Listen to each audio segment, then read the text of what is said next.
This is Morgan Hazelwood, back again with more writing tips and writerly musings. Today I'm here to share with you, but I'm not a YA writer, gender biases in the world of books. Now, I do write YA, so this isn't necessarily me, but YA isn't all I write. I was raised in what I thought was a post-feminism world. We had the vote, we had jobs and credit cards, and we could stand on our own. But the older I get, the more I realize that the biases are still out there. They're just softer, well-intentioned, and far more insidious.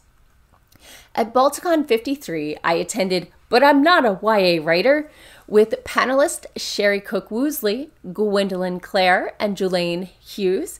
The panel was moderated by Spence, and we discussed the modern trend of calling speculative fiction books written by women young adult or YA. So first up, what's the difference between adults and YA novels? I have a full set of panel notes that I'll be sharing later, but let me sum up. Young adult novels typically center on teenage characters, often coming of age, and learning how to be independent, thinking for themselves, and dealing with teenage issues and transitional issues. YA is often told in first person, and it's more common than in other genres to be told in present tense. And YA has hope. Adult novels can have teenage main characters. They can be coming-of-age stories, but their characters are typically a little older, or a decent portion of the novel deals with their adulthood, or they're just dealing with adult issues and not necessarily that transition that teenagers have to deal with, or that authority hierarchy that teenagers have to work around.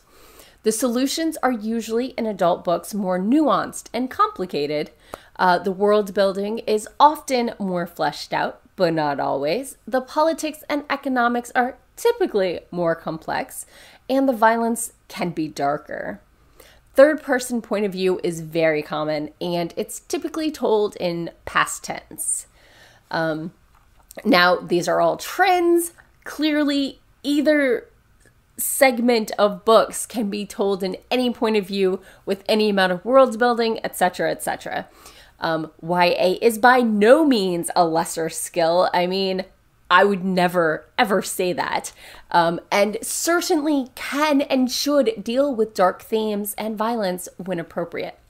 When trying to categorize a book, think about a 9th or 10th grader. They're going to be about 14. Would you give this book to them? Or not? Often the line comes down to the voice. Maybe consider the scenes and think about PG-13 rating. Where would you put it? Based on what's in the novel. So who is misclassifying these authors' books?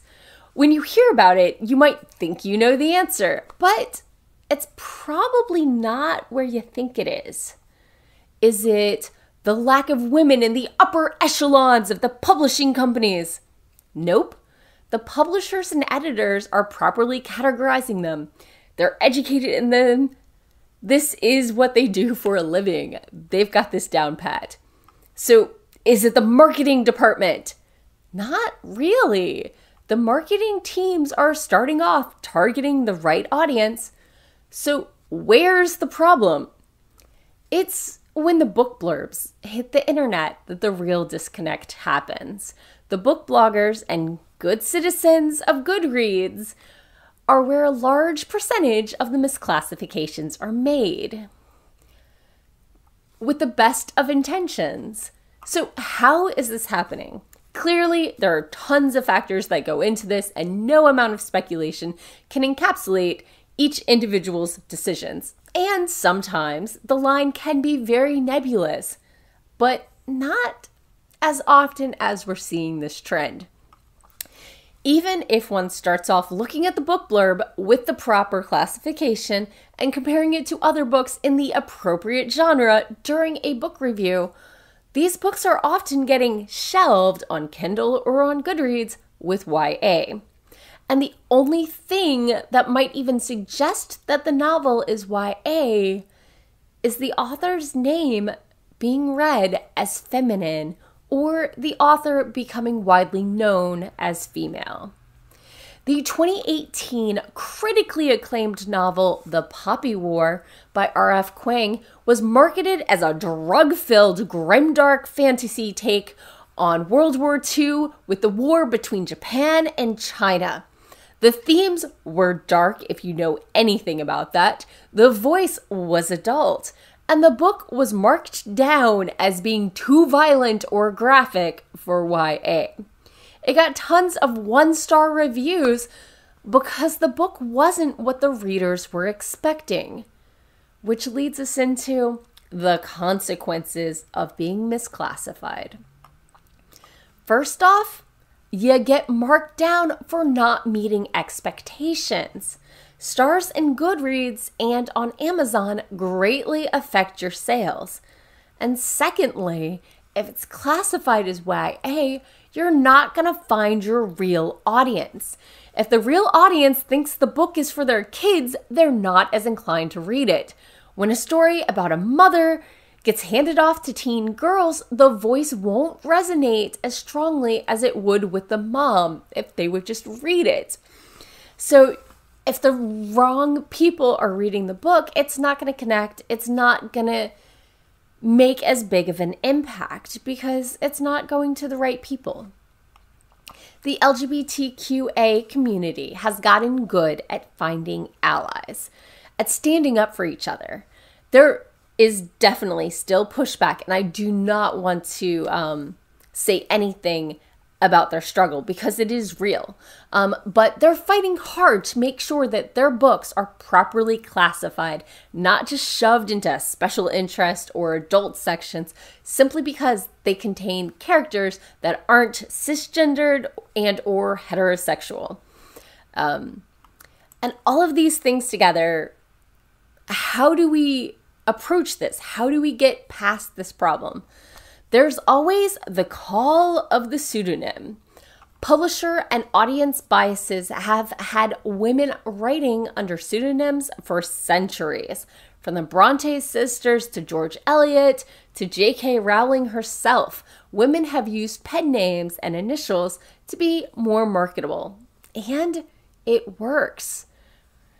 We're told boys don't read women writers, and that's why J.K. Rowling didn't use her name.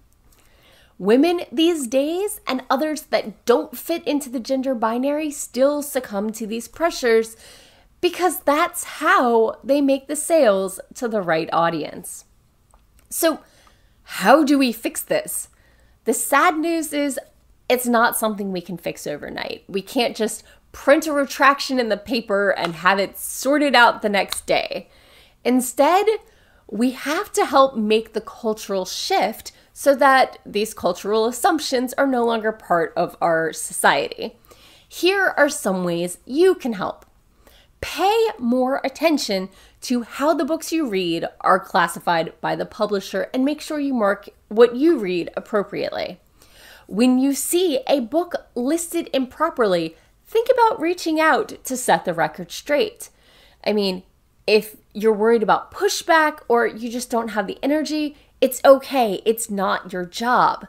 But if you feel like taking it on, step out there for the rest of us and lead the way.